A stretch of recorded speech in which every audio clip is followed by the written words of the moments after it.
Welcome to the part 4 of simple sign up and login example. So this is where we left off last time. So let's go ahead and start the coding.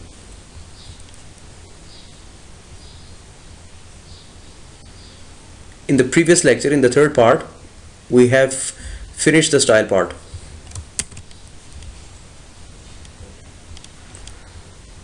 So let's go back, and here I forgot to make the form element.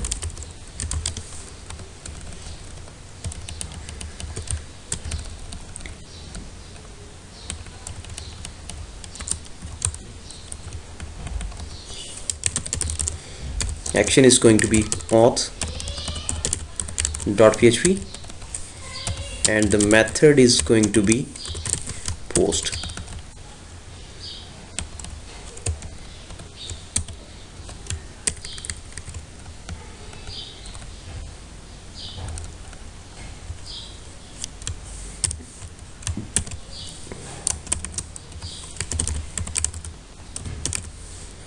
Auth.php.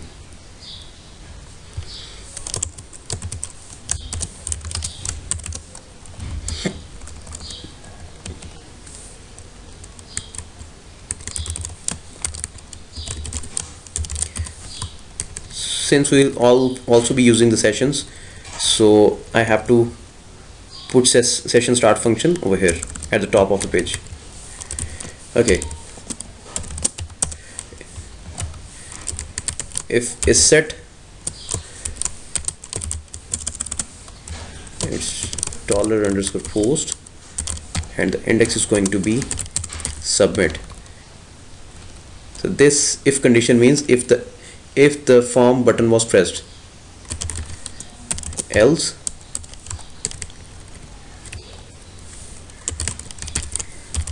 header, and the user will be redirected to the index page. He will be forced to go back. He won't be able to visit this page without inputting any of the details or without pressing the button.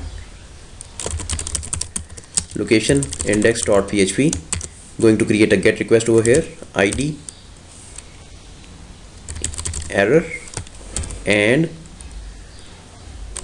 v equals to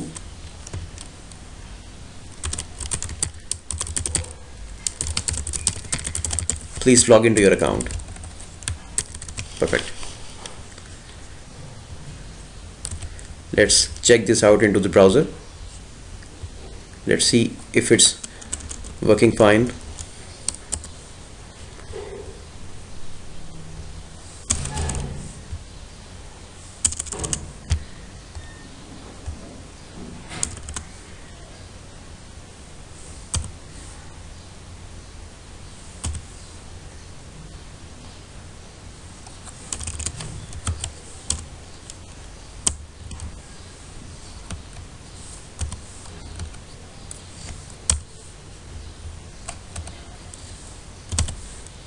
I'm unable to delete this actually. Okay, so if I press the button,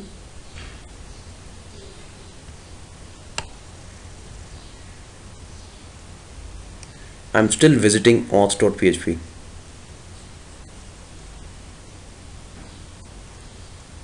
Location index.php id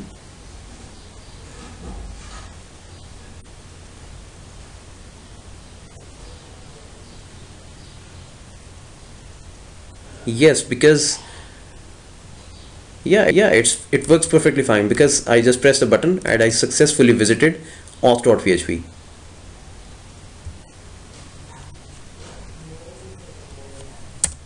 If I try to open up the page directly auth.php, it shouldn't be open and user has been displayed with the error message instead. Here you can see. So let me take care of the error messages as well. Let me go back to my login page. I think I should put the error message displayed over here at the top.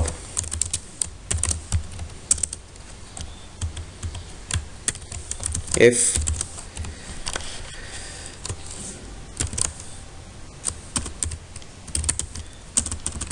if is set dollar underscore get, and what I'm checking over here, ID.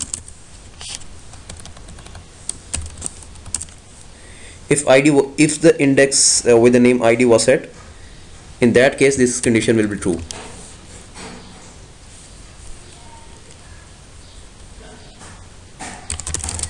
Echo dev ID. I should use single quotes inside the double quotes.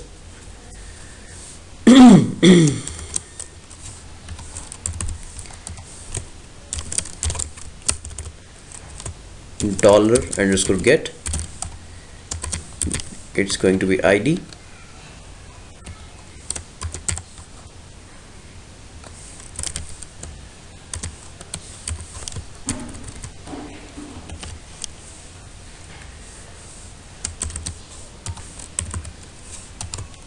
Dollar underscore get, this time it's value.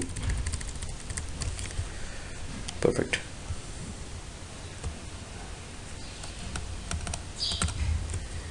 This will also happen over here on signup.php.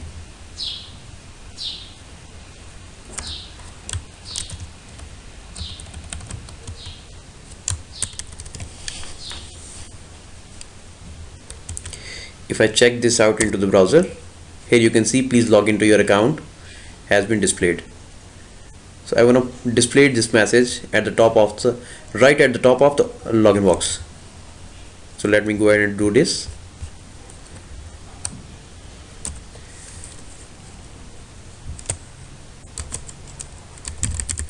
Whether it's error or success message, whatever it is, it will be displayed margin top, or how about padding top?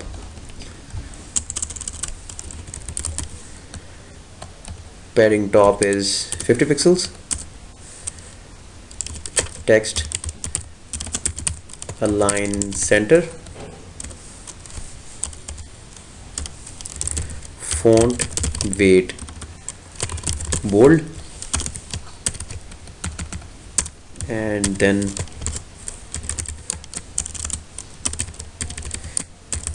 error color is going to be red and success color is going to be green. Alright, refresh. Perfect. So this page looks like this now.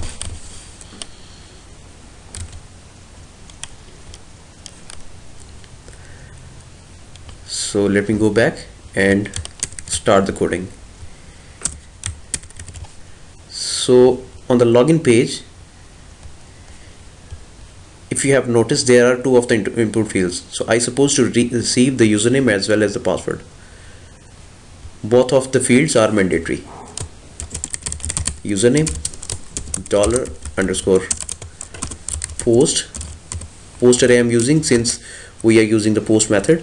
There are two HTTP requests. The first one is get and the second one is post. So if you are submitting the form with some sensitive information, I'll be suggesting you to use the post method.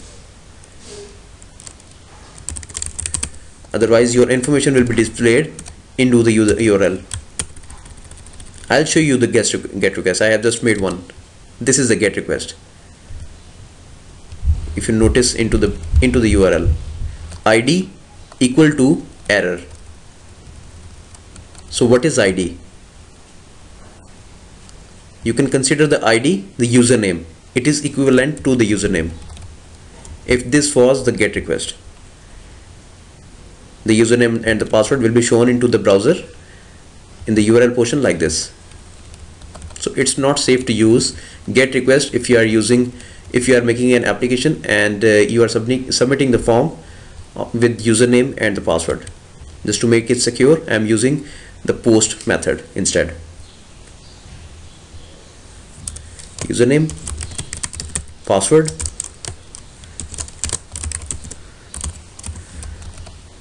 post This time it's going to be password. Okay, so main work is going to start now.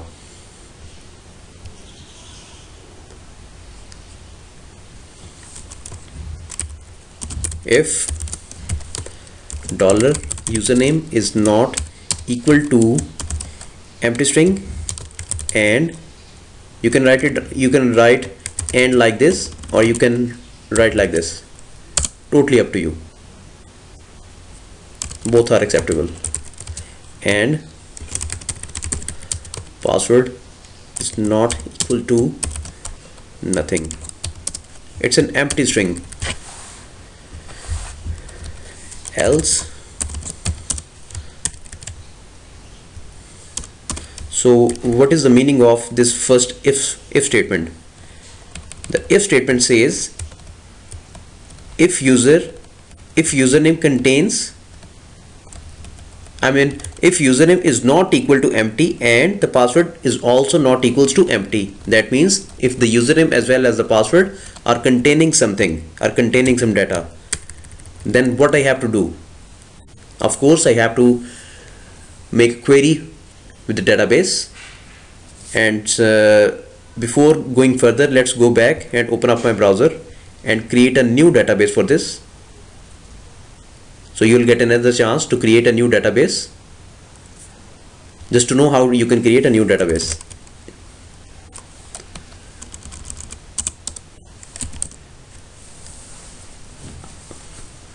Actually, I made an entire video series how you can perform the basic operations of MySQL database, and I have mentioned all of the steps over there, how you can create the database, each and everything, but still I'm gonna include in this video. So in case if you missed that out, so still you can understand how you can make one. It's very simple to make a database. User database, it's users database. Create, and the users database, let me click over here, the database is open right now, and the table it's containing is users. It will have first name, last name, username, password and ID. It will have 5 of the columns.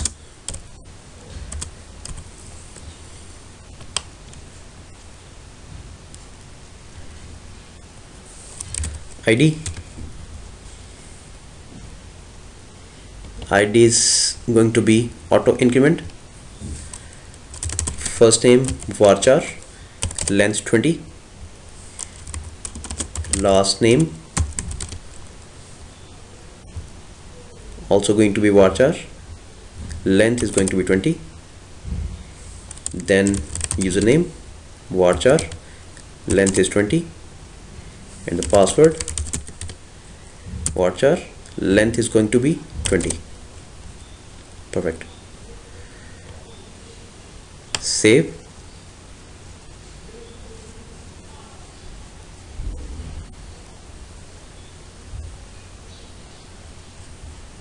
And let me input some dummy data.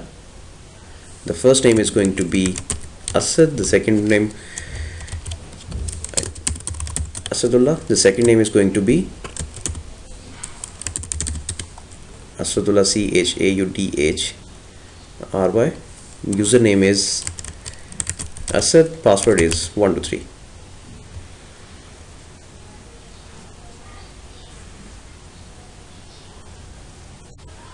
Actually, I am happy to be the single user in the database.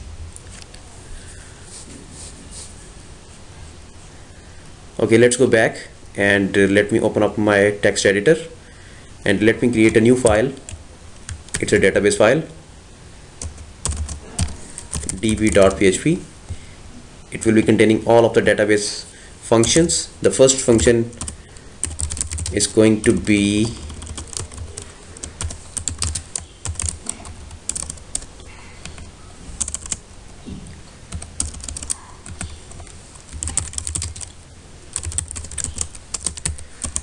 connect DB, connection status MySQL connect. This function is used to connect with the database. Since the MySQL extension has been deprecated in the latest version of PHP, so we'll be using the MySQL extension. MySQL localhost, this is the host name. The second argument is going to be the username, and the username is root. The third argument is the password. I haven't set any password, so I'm going to leave it empty. The fourth argument is the database name, and the database name is users database.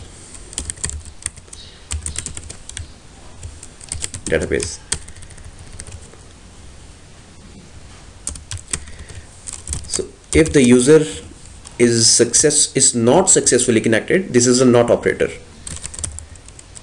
If not connection status, I guess it's straightforward. If no connection, that means echo, and the message is echo error connecting database. Exit and return connection status. If the connection was not established, the if condition will be executed, and the execution will be terminated on line number 7, since I used the exit keyword over here.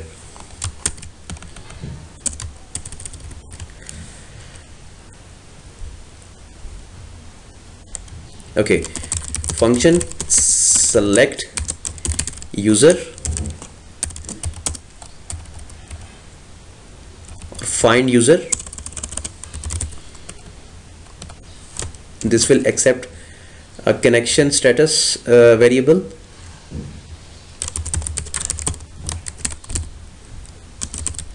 Connection status as well as the username and password. I'm going to make a query over here. It's a variable that's containing a query, and query is going to be select all.